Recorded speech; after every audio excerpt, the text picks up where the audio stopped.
तर महाशिवरात्रीनिमित्त भीमाशंकर मंदिरात देखील भाविकांची मोठी गर्दी झाली आहे। शासकीय महाअभिषेक करून मंदिर दर्शनासाठी खुलं करण्यात आलं। भीमाशंकर परिसरात वळसे पाटलांच्या हस्ते आरती करण्यात आली आहे। भाविकांचा हा उत्साह आपण पाहतोय।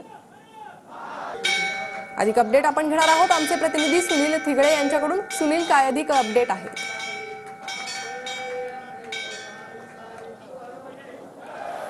नक्कीच ज्या पद्धतीने पाहतो की आज महाशिवरात्र आहे आणि याच महाशिवरात्रीनिमित्त भीमाशंकरचं म्हणजे शंकराचं दर्शन घेणं हे पवित्र मानलं जातं आणि याच अनुषंगाने भीमाशंकर दर्शन घेण्यासाठी देशभरातून अनेक जे भाविक आहेत ते खरं तर भीमाशंकर या ठिकाणी दाखल झाले आपल्याला पाहायला मिळते।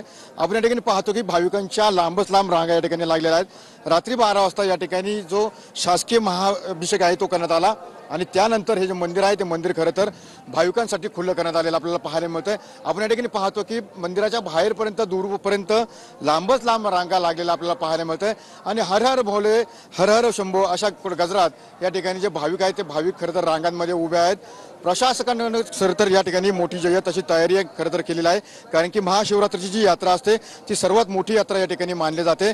देशभरातून लाखो संख्येने भाविक या ठिकाणी खरं तर दाखल होत असतात आणि म्हणूनच प्रशासन असन पोलीस असन यांच्याकडनं मात्र या ठिकाणी जी तयारी आहे ती खरं तर मोठ्या प्रमाणामध्ये केलेली आपल्याला पाहायला मिळतं। या ठिकाणी पाहतो की कशा प्रकारे सध्या या ठिकाणी जे भाविक आहेत ते भाविक रांगा लावून खरं तर दर्शनासाठी उभे असल्याचं पाहायला मिळतंय।